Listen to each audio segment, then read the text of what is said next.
Let's talk about BMW.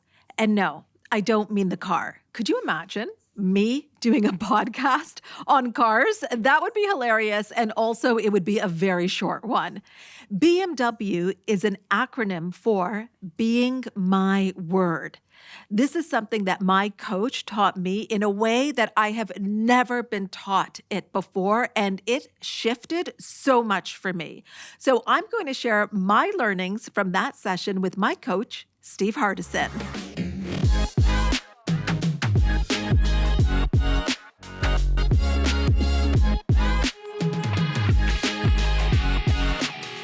Welcome to Possibilities with me, Hina Khan. I am a peak performance coach, and I help my clients create a life they love, one that is rich in all areas. And we do it through ease, joy, and fun. No hustle, no struggle over here.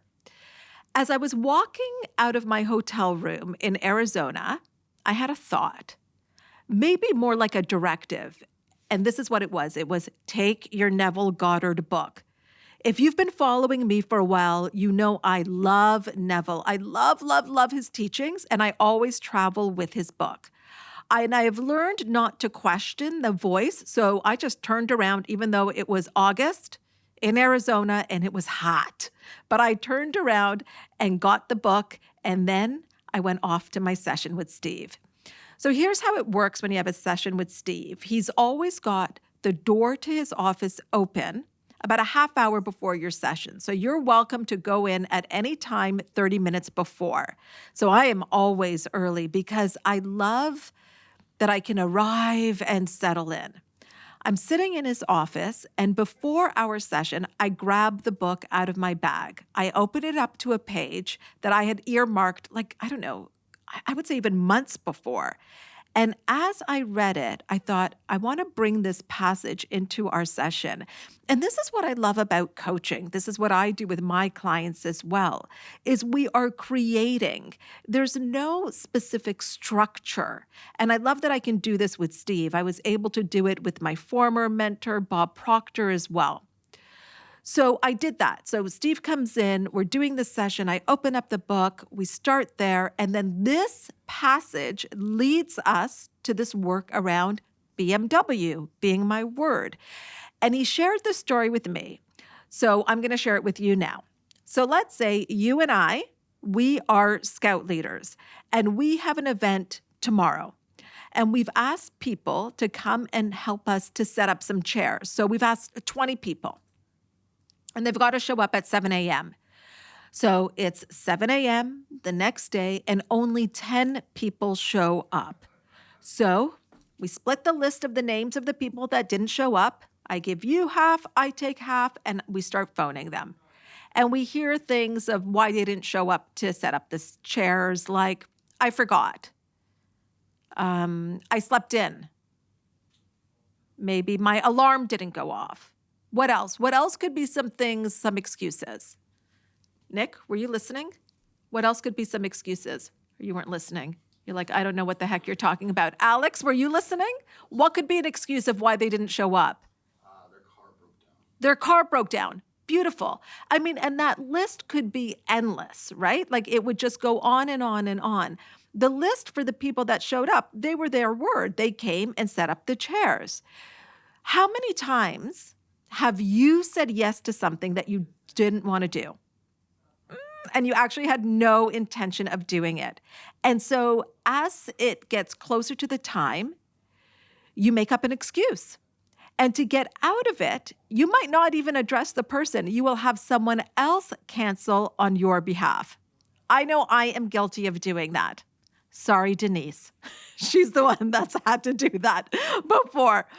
So Steve said, and this is so good, that if you want to be someone that is of their word, so you are being your word, you've got to be good at saying a 2-letter word. Can you guess what it is? Anybody? Alex, Nick, can you guess what the 2-letter word is that you have to get good at if you're going to be your word? No. That's right.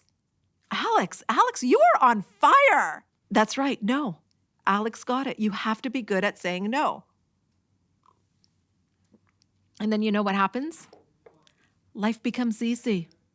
It becomes really simple. You're not in the business of managing your excuses. You're not trying to figure out how to get out of things because you said no.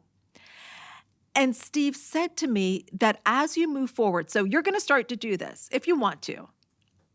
I highly suggest it. And what Steve said to me is that as you start to do this, you will notice all the people that use excuses. And so he said a way to connect with how you are showing up is to have a touchstone. So something to remind you of being your word. And that's when he said to me, anytime you see a BMW being my word, check in on yourself and see if you are being your word. And he said, okay, so now, let's say you with me are committing to being your word. So there's this kind of clear path in front of you, all of these opportunities where you can practice that. But behind you is probably a stack you're remembering things where you weren't your word. Well, what you want to do is go back and clean those up. If you have to go back and have a conversation with somebody, go and do that as you remember that. Now, I want to be clear because some of you are like, but what if I change my mind? Yes, you can change your mind. This does not mean that you cannot change your mind at all. But it means that when you realize that, let's say you said yes to something and you're no longer able to do it, in that moment, you're not just going to wait and say, oh, I'll just, let them know maybe next week or something that I can't make it. In that moment, you go and you clean it up. In the moment that you become aware of it. Why? Because you've made a commitment to be your word and you know that your word has changed. So, let's say you ask me to go out for lunch and I say yes. 30 minutes later, I realize I can't do it. I call you right away, I apologize, and I let you know I will not be having lunch with you. As opposed to, like I said, knowing that I'm not going to do it, leaving it, and then asking Denise to cancel it for me. Again, I apologize, Denise. As I was sitting in Steve's office and we talked about this concept, I don't know if it's blowing your mind, it blew my mind, about BMW. He looked at me and he said, I'm going to give you something. You don't have to take it. He said, I don't want you to take it if it's going to cause any problems for you and Paul. So Paul's my husband. I'm like, what the heck is he going to give me? I'm like, this is going to get interesting. And also, obviously, if you don't want it. And then he went on, before he gave me this thing, which I didn't know what it was going to be, that he was going to give me. He said, you know what I love? He goes, I always buy things that I love. And it doesn't matter to me if they're meant for a man or meant for a woman. If I love it, I buy it. And he goes, and that's what this watch that I happen to be wearing, if you're watching this on YouTube, you can see it. And he took the watch off and he said, it's funny. He goes, I saw this. He goes, I loved it. And I loved it because of what is on it. And he said, it's a women's watch. And he gave it to me and he said, you can have it. I want you to have it. And there is a bee on it. So he said, this is another touchstone, another reminder about being your word. And then I noticed that he had 2 watches on.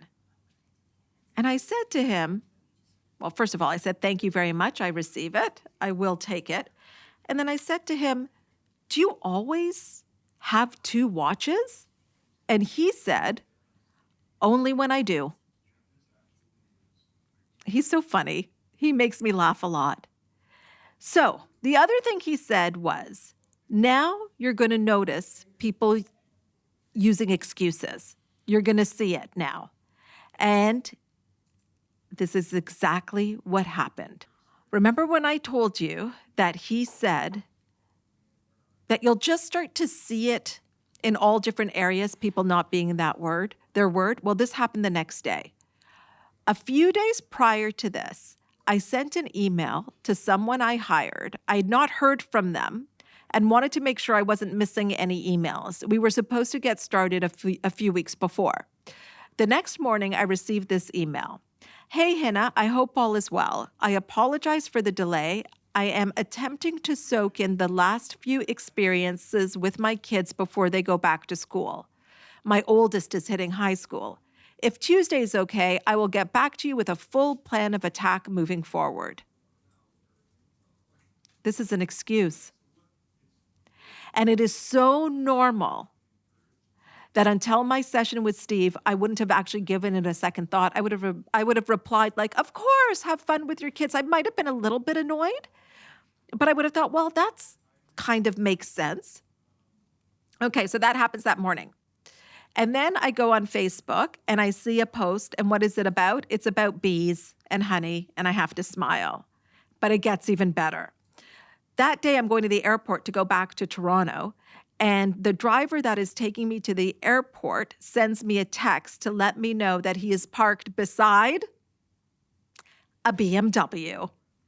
I remember chuckling when I read that, and then I looked down at my wrist, saw the watch with the bee on it, and then when I saw that, I was like, oh my gosh, do you know that when I was growing up, do you want to know what my nickname was? Honey. It's like boom, boom, boom. It's all coming back. So, and in that moment, I actually thought if I ever get a tattoo, I don't know if I ever would, but if I did, maybe a small bee? What do you think? Actually, I really want to know what you think about BMW in the comments, and let me know if you're going to commit to being your word. Don't forget to rate, review, subscribe, download, all the things that you can do. I appreciate it, and I appreciate you.